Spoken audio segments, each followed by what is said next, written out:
Ready kada?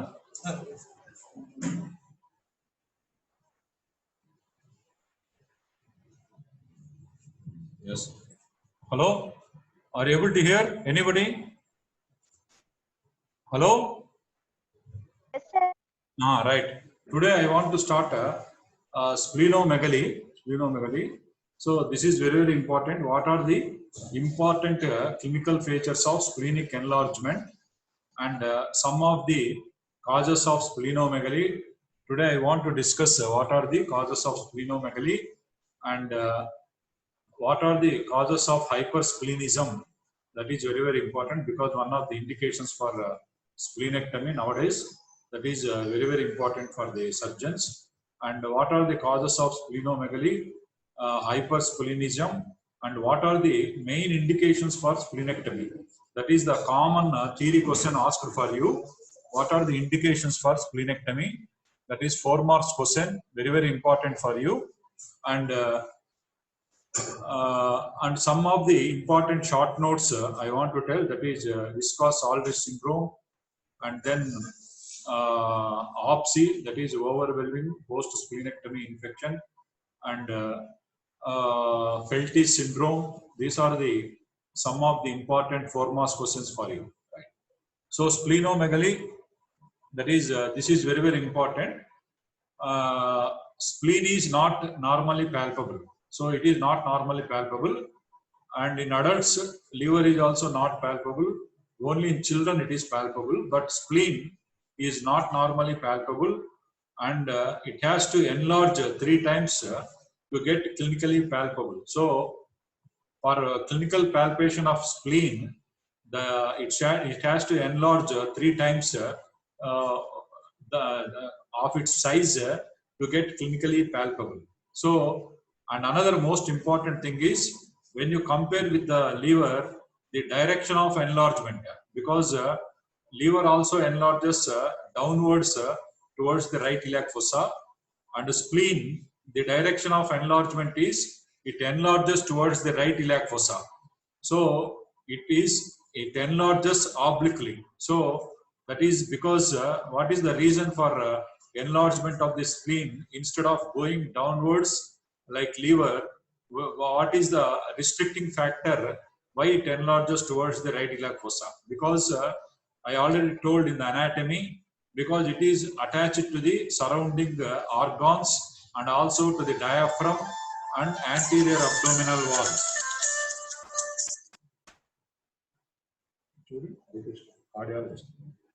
And next one is because of its attachments with the ligaments and also to the diaphragm, and the another important organ that limits direction downwards is the kidney. So because of this, it always enlarges obliquely towards the right iliac fossa. And method of palpation, that is palpation with the fingers of the right hand. So it is palpated by standing on the right side of the patient and with the right hand over the right iliac fossa. So you have to palpate from right iliac fossa and go towards the left costal margin or left hypochondrium. So you are palpating with the right hand and from the right iliac fossa with the left hand over the left costal margin. So to support left costal margin, and fingers of the right hand are gradually moved towards the left hypochondrium during phases of respiration. So patient is asked to take deep breath, and during expiration you have to insinuate your fingers towards the left hypochondrium, and you have to feel the lower border of the spleen. And splenic notch, I already told in the anatomy, it is present over the inferolateral margin of the spleen, and sometimes it may contain 1 or 2 notches. You can feel the notch when spleen is enlarged, and it moves with respiration, and the surface is smooth and it is firm in consistency, and usually most of the times it is not tender, and sometimes it may be having some tenderness, because I already told the splenic capsule is stretched, so you can feel the tenderness in when the spleen is very much enlarged. Massive enlargement, only we can feel the splenic is tender spleen because of massive enlargement, stretching of the splenic capsule. And to palpate the spleen easily, because sometimes when you are unable to palpate properly, so the patient is asked to tilt, so right lateral position, so that you can easily palpate the spleen because it falls down towards the midline. And on percussion, it is dull on percussion, and fingers cannot be insinuated between the spleen and costal margin. This is what we call it as hook sign is positive. So these are the clinical features of splenic enlargement. So whenever you are telling that I am able to palpate a lump in the left hypochondrium, means you have to tell all these points and in the end you have to tell that it is the spleen what I am palpating. So all after telling all these clinical findings only, you have to confirm that you are palpating the spleen. So this is the method of palpation. So you have to support with your left hand over the left hypochondrium or left lower costal margin, and you have to palpate from the right iliac fossa obliquely towards the left costal margin. So this is the method of palpation of the spleen. So this is in supine position. If you are unable to palpate properly, then the patient is asked to right lateral position, to turn on the right side, so that the enlarged spleen falls towards the midline, where you can easily appreciate the lower margin as well as the splenic notch. And coming to the, what are the indications for splenectomy? This is the very, very important foremost question for you, that is commonly asked in theory. So number one is always splenectomy is indicated. So it is main indication is number one, hereditary spherocytosis. Second one is splenic tumors. So primary splenic tumor, because secondaries are very rare in spleen, and primary splenic tumor. So these are the two indications which always require splenectomy. And usually splenectomy is indicated in four important conditions. That is, number one is primary hypersplenism. So this hypersplenism is very, very important. Foremost question for you. And chronic ITP, that is idiopathic thrombocytopenic purpura. And third one is splenic vein thrombosis. This is also very, very important. And third one is splenic abscess. So these are four important clinical conditions where splenectomy may be indicated, not compulsorily. Sometimes because of the severity of the symptoms, they may require splenectomy. And splenectomy is sometimes indicated. Number one is splenic trauma, because most of the times nowadays the tendency is to spare the splenic tissue, because this is the most important immunological mechanism, so that we've always tried to preserve the spleen, because I already told in anatomy, because depending upon the blood supply, spleen is usually divided in two segments. But if the two branches of the splenic artery, sometimes they divide another two branches. So the total segments are 2 to 6. So nowadays the tendency is, first of all, try to repair the capsule. That is called splenography. When you are not able to repair the spleen and stop the bleeding, then you have to go for partial splenectomy. So sparing of the splenic tissue, always we have to try. And second indication is autoimmune hemolytic anemia, that is acquired one. Third one is congenital hemolytic anemia, which is non-spherocytic. And fourth one is Hodgkin's disease with anemia, where the hypersplenism is leading to anemia. And purpura, that is thrombolytic thrombocytopenic purpura. And myelofibrosis, where there is massive splenomegaly. So massive spleens are seen in myelofibrosis. And splenic artery aneurysm, because sometimes recurrent attacks of pancreatitis, there may be damage to the wall of the vessel leading to aneurysm. And Gaucher's disease, that is a metabolic disorder. And Wiskott-Aldrich syndrome, this is another important syndrome which requires splenectomy. And a few words about Wiskott-Aldrich syndrome. So it is a X-linked disorder. Spleen destroys the platelets. So the main pathology is here. There is destruction of the platelets by the spleen, and it is a congenitally acquired disorder, and it presents with symptoms of thrombocytopenia. There is low platelet count, that is between 20,000 to 40,000, and patient suffers with bleeding tendencies, particularly epistaxis. There is bloody diarrhea, and patient develops petechial hemorrhages. So these are the clinical features of Wiskotts-Aldrich syndrome.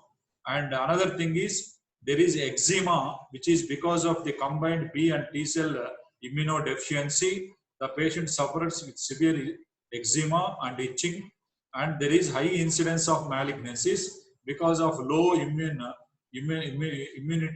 The patient having a tendency to develop malignancies. The treatment is you have to go for bone marrow transplantation from HLA, that is human leukocyte antigen matching sibling. That is the first method of treatment. And if it is the patient is still suffering from thrombocytopenia, then you have to go for splenectomy, so that the spleen is main culprit which is causing thrombocytopenia. So you have to treat the infection because the patient is having low immunity. So after treating the infections with antibiotics, splenectomy will give relief so that the patient will not suffer from the bleeding tendencies like epistaxis, bloody diarrhea, and petechial hemorrhages. And splenectomy is rarely indicated. These are some of the fourth one, that is splenectomy, rarely done in case of chronic leukemias. Here also the spleen causes because of hypersplenism, there is decrease, that is not only there is increase in the leukocytes but decrease in the RBCs. Then splenectomy will give some relief in case of chronic leukemias. And another thing is thalassemia major, sickle cell anemia, Felty syndrome, and hair cell leukemia. So I will describe all these conditions in detail now. Right. The first one is idiopathic thrombocytopenic purpura, ITP. This is very, very important because it occurs both in children as well as in adults, and you must always aware of this condition, particularly in children who frequently suffer with acute infections. So here there is development of auto antibodies against patient's own platelets. So here the spleen is responsible for a production of antibodies against platelets, and it also destroys the platelets, and normal platelet count is 1.5 to 4 lakhs per cubic millimeter. But here, because of the spleen, it is responsible for sequestration of platelets and for production of antibodies. So it produces both antibodies, and there will be sequestration of platelets into the spleen, and it destroys the platelets. And there are two types of ITP, that is idiopathic thrombocytopenic purpura. The first one is acute onset. This is particularly seen in children following acute infections, and most of the times it resolves spontaneously in about 6 to 8 weeks. So you have to support the patient during these 2 months by giving not to get any injuries or bleeding tendencies. You have to supportive therapy has to be given to prevent bleeding tendencies, and it usually resolves spontaneously in about 2 months. And these are the pictures showing petechial hemorrhages, and these are the contusions because of thrombocytopenia. The patient suffers. And in chronic idiopathic thrombocytopenic purpura, that is mostly seen in adults. The exact cause is not known, but it persists for more than 6 months and mostly seen in adults.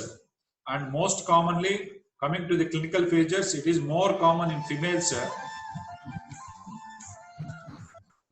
It is more common in females with a ratio of male is to female 1:3, and you can clinically see that is ecchymosis, that is purpura, skin discoloration due to extravasation of blood usually found on buttocks.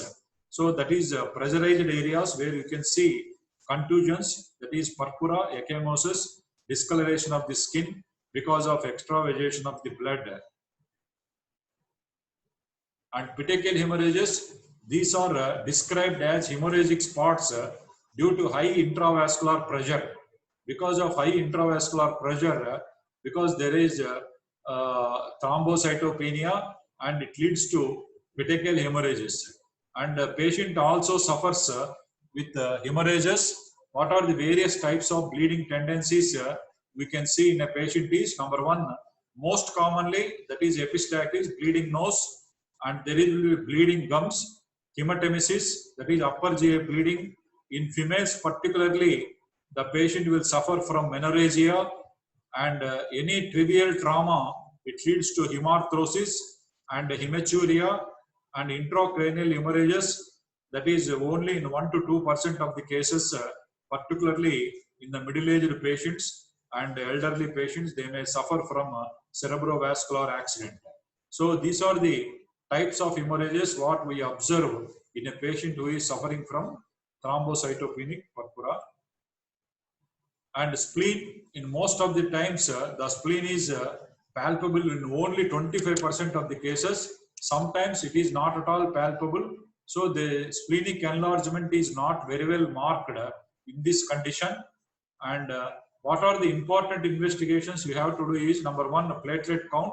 There is a decreased platelet count, and always you have to do bone marrow biopsy, particularly to see that megakaryocytes, that is precursors of platelets, are increased in number, and bleeding time is prolonged. This is very, very important because the platelets are affected. The patient is having bleeding time which is prolonged, and clotting time and prothrombin time are normal. So these two are normal, but only bleeding time is prolonged. Coming to the treatment, that is in children, there is spontaneous regression may occur in majority of the cases. I already told, if you give some supportive treatment during the 6 to 8 weeks, the patient spontaneously recovers from the crisis. And sometimes you can give corticosteroids. It is beneficial, 10 milligrams per day for about 6 weeks. And in adults, it requires splenectomy, because sometimes, because I already told, the adults are suffering more with bleeding tendencies, and some of the bleeding tendencies, they may cause life-threatening complications like hematemesis, cerebrovascular accidents. Then it is better to go for splenectomy. So what are the main indications for splenectomy? That is in idiopathic thrombocytopenic purpura, when it is present for more than 6 to 9 months, not responding to steroids. But sometimes they respond to steroids, but there is relapse of the ITP in spite of steroids. Then it is always better to go for splenectomy as a life-saving measure. First, you have to give prednisolone 1 milligram per kg per day. So the total dose is 50 to 70 milligrams, depending upon the weight of the patient. So it has to given, you have to give it for 7 days, and gradually the platelet count increases. Then you can plan for splenectomy. Once the patient's platelet counts comes to normal level, not normal level, that the patient minimum 1.5 lakhs per cubic millimeter, then you can take up for splenectomy. So splenectomy in ITP, that is idiopathic thrombocytopenic purpura, it can be done even when the platelet count is as low as 10,000, because as a life-saving measure. And always, I already told, you must look for accessory spleens that are most common site is hilum, and it is also present over the ligaments and greater omentum and mesentery. So all these sites you must look for accessory spleens and should be removed. Otherwise, the patient will have recurrent attacks of ITP. And 70% of the patients will be recovering with surgery, particularly in adults. By doing splenectomy, there will be very good relief from ITP. Next, coming to the hemolytic anemias. So, to say hemolytic anemia, you have to have triad of clinical features. So increased RBC destruction in the spleen leading to anemia. Hence, these cases will benefit from splenectomy. So the definition for hemolytic anemia is there is increased destruction of RBC, number one, and particularly in the spleen, which leads to anemia. And these cases will respond with splenectomy. And to say hemolytic anemia, what are the three important features are? Clinical features are, number one, the patient should have anemia, second one is jaundice, and third one is splenomegaly. So these three features must be present whenever you are diagnosing that it is a case of hemolytic anemia. And what are the various types of hemolytic anemia? So the most important and first one is hereditary spherocytosis. This is very, very important. I already told always splenectomy is indicated. Second one is autoimmune hemolytic anemia. Third one is thalassemia. Fourth one is sickle cell disease. So these are the four important hemolytic anemias where splenectomy is sometimes required in the second, third, and fourth one. And hereditary spherocytosis, splenectomy is always required. So a few words about hereditary spherocytosis. It is transmitted as a Mendelian autosomal dominant by either parent. So it may be transmitted by Mendelian autosomal dominant, and pathology is there is defect in the cell wall protein of the RBC, namely ankyrin or spectrin.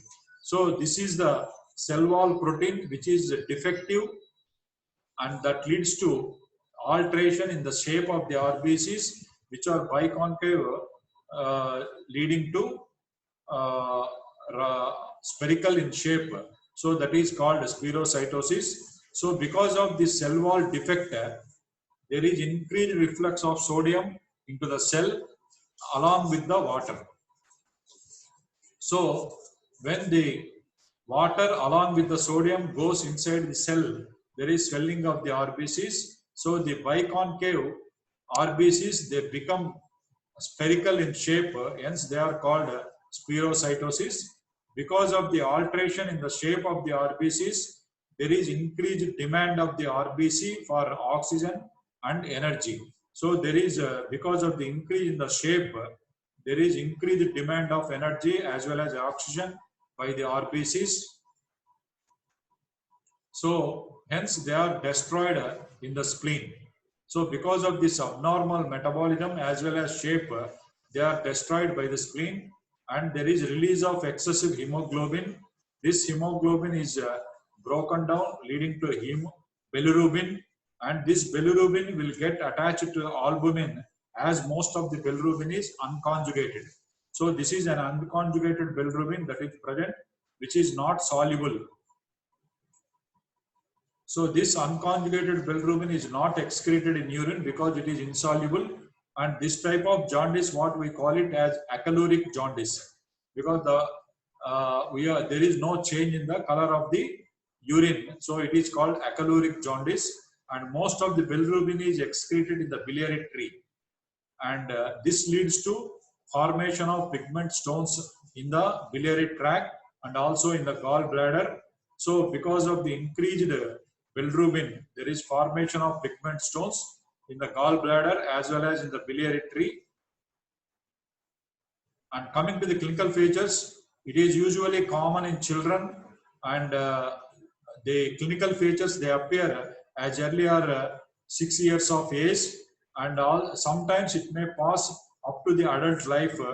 Sometimes 20-25 years we can diagnose, and it is the incidence is equal in both sexes, and there is history of recurrent attacks of jaundice and anemia and acute hemolytic crisis, sometimes leading to gross anemia, and there will be patient will be suffering from weakness, and sometimes even patient may develop syncopal attacks. And any acute infection or stress, it leads to acute pain abdomen associated with nausea, vomiting, fever, and anemia. And it leads to confused with abdominal emergency. So we can patient will be brought to casualty with acute abdominal emergency because of acute pain abdomen. So this is precipitated by any acute infection or stress where there is severe hemolytic crisis. So in severe cases, there will be anemia, leukopenia, thrombocytopenia can occur, and examination of the abdomen, there is moderate enlargement of the spleen, and sometimes even we can detect hepatomegaly also, and patient will be having recurrent attacks of biliary colic and obstructive jaundice because of pigment stones. They are leading to biliary colic and also obstructive jaundice. That is because of the stones in the CBD as well as because of the stones in the gallbladder. So it can occur in adults because of CBD stones. And the incidence of the gallstones is 50%. This is the highest incidence of gallstones. This factor is very, very important because when you plan to treat a case of hereditary spherocytosis, you must always do ultrasound to detect the stones in the gallbladder as well as in the biliary tree. And next, coming to the leg ulcers, because of anemia, the patient will be developing leg ulcers. And coming to the investigations, the peripheral smear, where we can see spherocytosis, that is oval, the round-shaped RBCs, and the reticulocyte count, that is 15 to 25% are increased due to loss of RBCs, increased reticulocyte count, and serum bilirubin is increased. Most of it is unconjugated, and ultrasound abdomen always you have to do to detect splenomegaly, and gallstones or pigmentary stones as well as in the gallbladder and biliary tree. So this is the peripheral smear where we can see normal RBCs, that is biconcave, as well as spherocytes, that is these are the spherocytes what we can see, that is rounded RBCs because of the effect in the cell wall protein. And coming to the treatment, splenectomy is the treatment along with removal of the accessory spleens. So it is a must. So splenectomy is always indicated in this condition. Ideally, it is done between 6 to 10 years of age because this is the ideal age, and particularly to avoid post-splenectomy sepsis, which is very, very common when you do splenectomy before the age of 6 years. So always try to avoid splenectomy before 6 years of age, and after 10 years, the incidence of gallstones increases. So the ideal age to do splenectomy is from 6 to 10 years of age, and always you must do ultrasound, and if necessary, you have to do other investigation, radiological procedures to detect any stones in the gallbladder as well as in the biliary tree.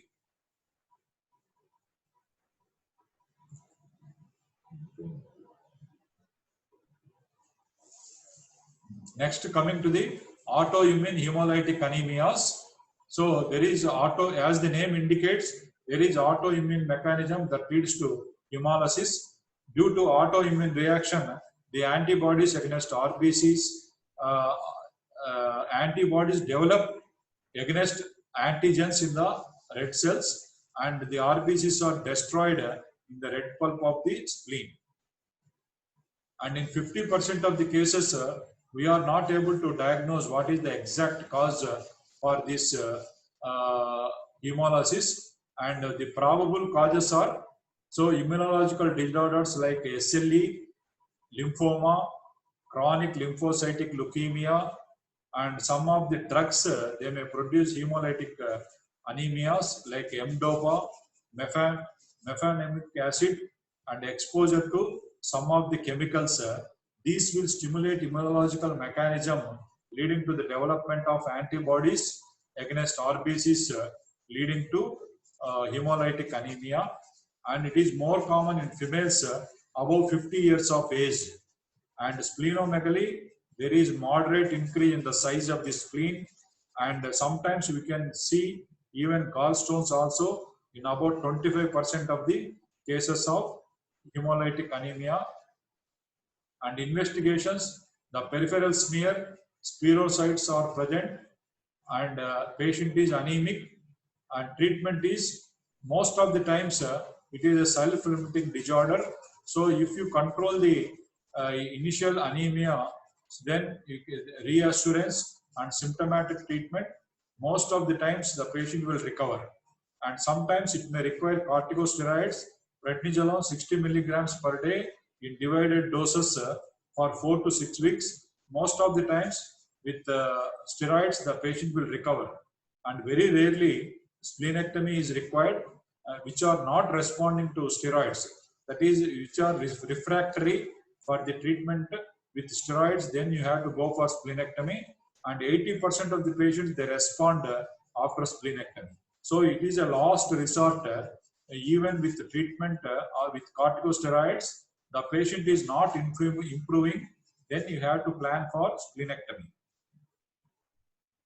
And thalassemia, this is a type of hemolytic anemia, also called Cooley's anemia or Mediterranean anemia, and it is a hereditary disorder transmitted as a dominant trait, and there is defect in the hemoglobin peptide chain, and it is classified into 3 types of thalassemia: alpha, beta, and gamma thalassemia.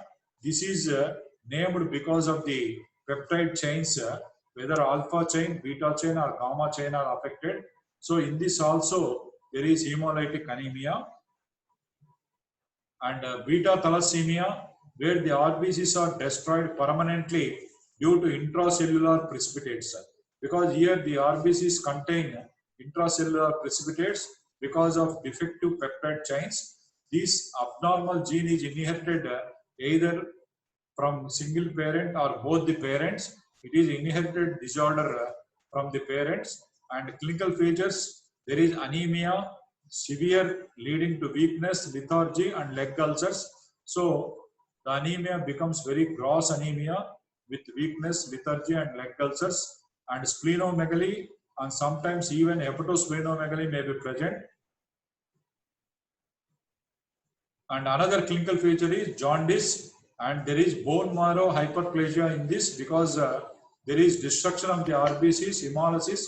So bone marrow tries to synthesize more number of RBCs. So to compensate for the anemia, there is more and more hyperplasia of the bone marrow. This leads to enlargement of the skull and prominent malar bones, which is typically described as chipmunk faces. And complications of thalassemia, that is, number 1 is hemosiderosis. There is deposition of iron in the tissues, and particularly in the pancreas, it leads to chronic pancreatitis and diabetes mellitus, and in liver, it leads to cirrhosis because of the hemosiderosis. There is deposition of organs, the deposition of iron in these organs, leading to complications. Next is gallstones. That is, because of the hemolysis, there is formation of pigment gallstones and high incidence of infection because they are having gross anemia, so they are more prone for infections. And coming to the investigations, peripheral smear will show microscopic hypochromic anemia. The RBCs are very small in size, and electrophoresis of hemoglobin for diagnosis of which peptide chain is affected. That is, decrease in the adult hemoglobin, there is increase in the fetal hemoglobin. So this will diagnose confirmatory investigation for diagnosis of thalassemia. And treatment is, initially you must always try by multiple blood transfusions, so it may be get controlled to some extent.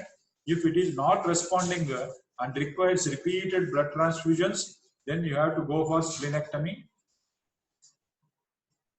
And coming to the sickle cell disease, it is very, very interesting disease because already it was told in pathology, that is, it is hereditary hemolytic disorder where there is HbA is replaced by HbS, that is sickle cell hemoglobin, and there is crescent shaped RBCs because the sickling, as the name indicates, there is crescent shaped RBCs, and particularly this sickling is more appreciable whenever the patient gets dehydrated and when there is patient is suffering from hypoxia.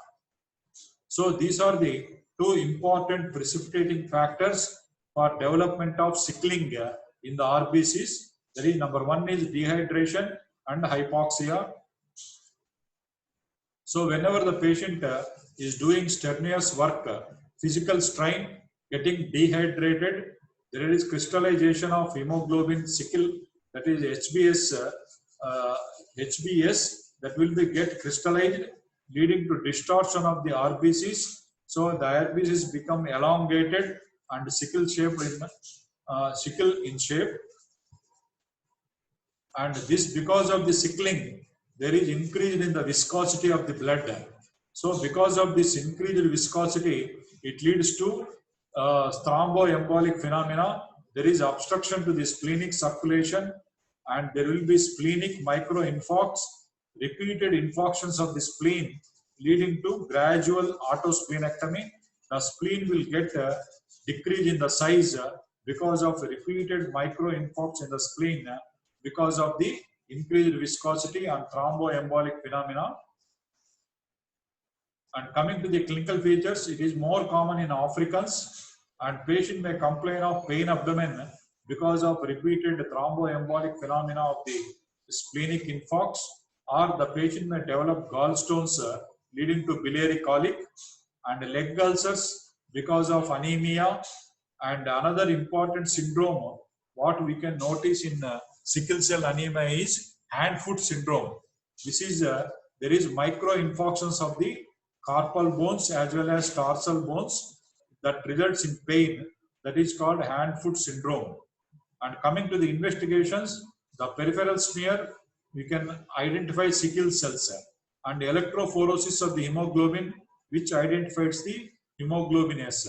So whenever a patient comes, because you have to create hypoxia, then only you are able to diagnose sickling of the cells. So how to create hypoxia? That is, the simple clinical test is you have to tie a thread just proximal to the first phalanx and wait for 5 minutes, and then take a blood smear so you can see sickling. So that is the simple way of demonstrating the sickling whenever you want to create hypoxia and see the sickle cells. So this is the microcytic hypochromic anemia, that is sickle cell anemia, where this is normal, where there are plenty of RBCs. Here there is anemia as well sickling of the cells. We can see in the peripheral smear after creating a hypoxic atmosphere, and then examination of the peripheral smear. And complications, I already told, because there is increase in the blood viscosity because of the sickling of the RBCs, though the patient suffers with three important complications. Number one is cerebral infarction, may leading to cerebrovascular accident, and mesenteric infarction. The patient is suffering with pain abdomen, particularly after taking food, and pulmonary infarction. The patient may complain of chest pain. So these are the another three important and major complications when the disease goes on persisting because of the thromboembolic phenomena. The treatment is you have to give folic acid initially 5 milligrams per day, and then if the patient, most of the times splenectomy is not required because most of the times because of the thromboembolic phenomena, the patient will be suffering from repeated attacks of splenic emboli, and it leads to autosplenectomy. But if the patient is having severe anemia because of hypersplenism, then splenectomy is indicated, because already the spleen is small in size because of repeated splenic infarctions. And splenectomy, that is other conditions where splenectomy is indicated. The first one is hypersplenism. This is an important short notes both in the medicine as well as in surgery. And cysts of the spleen, I already told in the last class, tumors of the spleen, splenic abscess, and splenic artery aneurysm. So in this, the most important one is hypersplenism. So hypersplenism, what is the definition of hypersplenism is It is a clinical condition where there is pancytopenia in the presence of normal or hypercellular bone marrow. So it is defined as pancytopenia affecting all the blood cells in the presence of normal or hypercellular bone marrow, and it typically produces what are the various causes of hypersplenism. Number one is tropical splenomegaly. Number two is myeloproliferative disorders. Number three is portal hypertension. Number four is genetic disorders like Gaucher's disease. And fifth one is neoplastic infiltration. And sixth one is inflammatory disorders. And seventh one is chronic infections leading to hypersplenism because of splenic enlargement, and chronic hemolytic anemias like spherocytosis. So these are some of the causes of hypersplenism. So the first one is tropical splenomegaly. That is three important conditions that leads to splenomegaly in tropics. That is, these are the diseases which are endemic in tropical countries. Hence, they are called tropical splenomegaly. So, tropical splenomegaly, that is seen particularly in malaria, schistosomiasis, and Kala Azar. So these are the indications for splenectomy, because here spleen is very grossly enlarged, leading to hypersplenism, and which is destroying all the blood cells, leading to pancytopenia. And second one is myeloproliferative disorders. So these are the disorders where we see massive splenomegaly and requiring splenectomy and also repeated blood transfusions. And next, coming to the portal hypertension, what type of portal hypertension? That is leading to hypersplenism. So particularly when the portal hypertension, that is called segmental portal hypertension, which is because of carcinoma of the pancreas or splenic vein thrombosis with esophageal varices. So in this condition, because of hypersplenism, the patient will get benefited by doing splenectomy. And genetic disorder, that is Gaucher's disease, and neoplastic infiltration, Hodgkin's disease, and inflammatory disorders, immunological disorders like sarcoidosis and systemic lupus erythematosus, and chronic infections like tuberculosis, brucellosis, and malaria, leading to splenomegaly and hypersplenism, and chronic hemolytic anemias, spherocytosis, and thalassemias. And coming to the cystic lesions in the spleen, number one is parasitic cyst, that is hydatid cyst. Second one is traumatic cyst, that is any trauma, hematoma, liquefaction leading to cyst formation. And congenital cysts, that is hemangioma, lymphangioma. And in these conditions, usually we will try to preserve the spleen. But when the cyst is, I already told in the last class, when these cystic lesions which are more than 5 centimeters and is complicated by any secondary infection, sometimes it may be requiring splenectomy, but most of the times we can do deroofing or marsupialization of the cyst without doing splenectomy.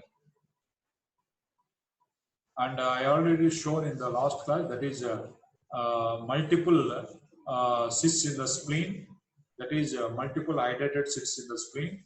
That is, these are the cystic lesions in the spleen, and this is the liver. And coming to the tumors of the spleen and neoplastic conditions, that is, number one is lymphoma, where it may lead to hypersplenism requiring splenectomy. That is lymphoma, that is neoplastic conditions. Most commonly where spleen is involved is lymphomas. That is the commonest cause of splenomegaly in neoplastic conditions.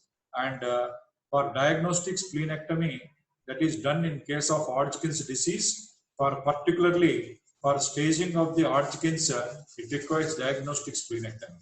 And another conditions where splenectomy is required, fibrosarcoma, angiosarcoma, and hemangiomas which are more than 5 centimeters, and sometimes they may require splenectomy, that is the commonest benign tumor of the spleen. And sometimes in radical gastrectomy for carcinoma stomach, sometimes it may require removal of the spleen in case of carcinoma of the tile of the pancreas, and very rarely splenic carcinoma. And a splenic abscess requiring splenectomy, that is what is the etiology? That is any septic emboli, particularly in arteritis media and osteomyelitis, which will be get dislodged into the general circulation, leading to formation of abscess in the spleen. And in case of enteric fever, particularly typhoid and paratyphoid, sometimes the patient may develop an abscess in the spleen, and the splenic vein thrombosis because of the infection associated with infection. Sometimes it may lead to abscess in the spleen, and chronic infections like tuberculosis and pancreatic necrosis. These two are very common causes of splenic abscess, that is pancreatic necrosis involving particularly the tile of the pancreas. Sometimes it may lead to infection leading to splenic abscess, and sometimes intra-abdominal sepsis leading to formation of any abscess in the spleen, which may require splenectomy. So this is the splenic abscess. You can easily detect that there is an abscess in the middle of the spleen. And a few words about Pelti's syndrome, which may be asked as a 4 marks question for you. So it consists of splenomegaly, neutropenia, and rheumatoid arthritis. So this is particularly seen in young people, young adolescents, and the treatment is corticosteroids.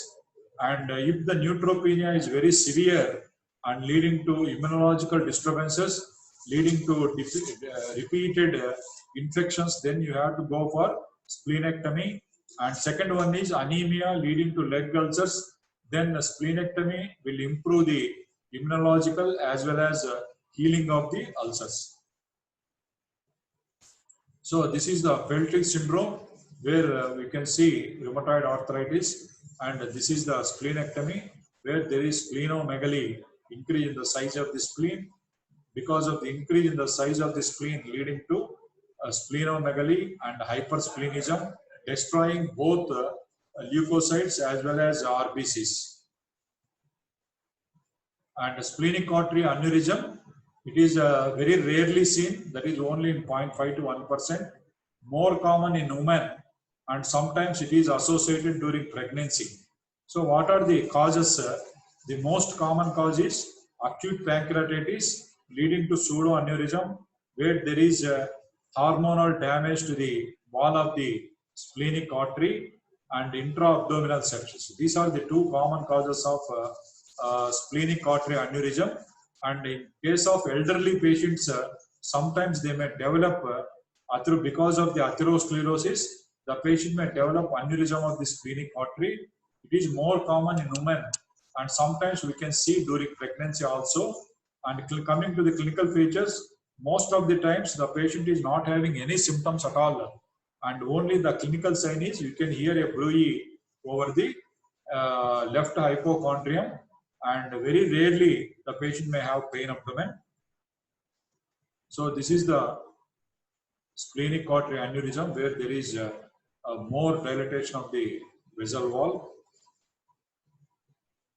And sometimes the patient may be having vomiting or hematemesis, and plain X-ray abdomen, you can see calcification, particularly in elderly patients with atherosclerosis leading to splenic artery aneurysm.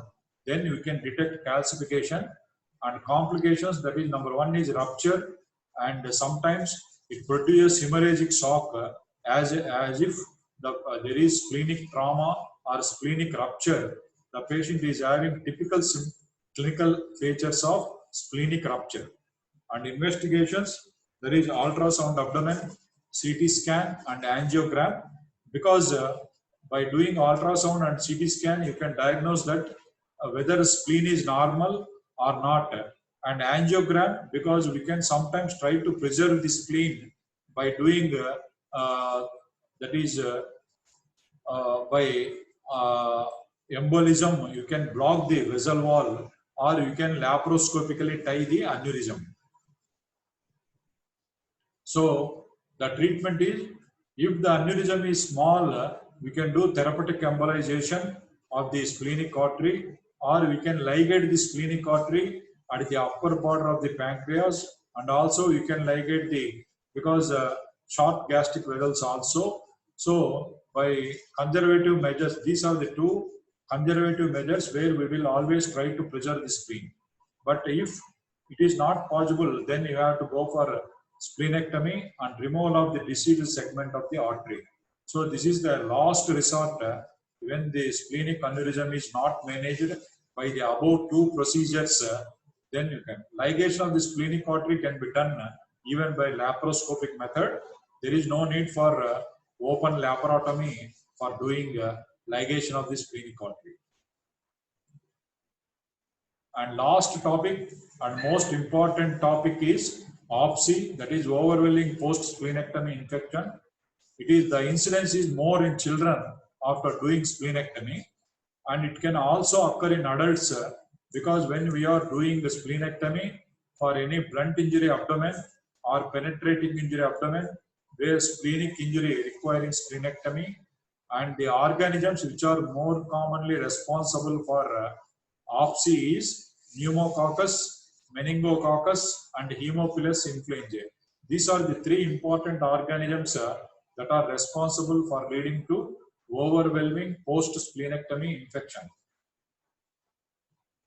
And how to avoid OPSI, that is better to give prophylactic antibiotics before planning. Particularly, this can be done both in elective as well as emergency splenectomy, and prompt treatment of infection and timely immunization. This is possible both in case of elective splenectomy particularly, and sometimes because you can give immunization even after emergency splenectomy, but the development of immunity is doubtful to avoid OPSI in case of emergency splenectomy. So for elective splenectomy, what precautions you will try to prevent OPSI? Number one is penicillin. So all children who are planned to undergo splenectomy before the age of 5 years, they should be receiving a daily dose of penicillin up to the age of 10 years, so that we can avoid OPSI. And vaccination, this is very, very important. That is pneumococcal vaccine. Nowadays it is available, and Haemophilus influenza vaccine type B is also available. All these patients should undergo elective splenectomy. When you are planning for elective splenectomy, you have to give 2 weeks before surgery, and it should be repeated once in 5 years. So to avoid pneumococcal infection and Haemophilus influenza, particularly when you are planning for elective splenectomy, example, in case of spherocytosis, you have to give these two vaccines compulsorily 2 weeks before planning for splenectomy. And meningococcal vaccine usually not required and given only to those patients who travel high risk areas. Then only we will plan for meningococcal vaccine. Otherwise, it is not necessary as a routine procedure. Right. Coming to the how to prevent OPSI when you are planning for emergency splenectomy, that is because of blunt injury abdomen where there is severe bleeding and patient is going into shock. Vaccine should be given as early as possible once you have done surgery, and protection is most of the times it is not guaranteed, but you can give prophylactic penicillin or ampicillin orally to all children till the age of 10 years, particularly in children. But in adults, before the onset of vaccination action, then you can give prophylactic penicillin for 2 to 3 weeks before the onset of action of the vaccine. Sorry. Correct, sir.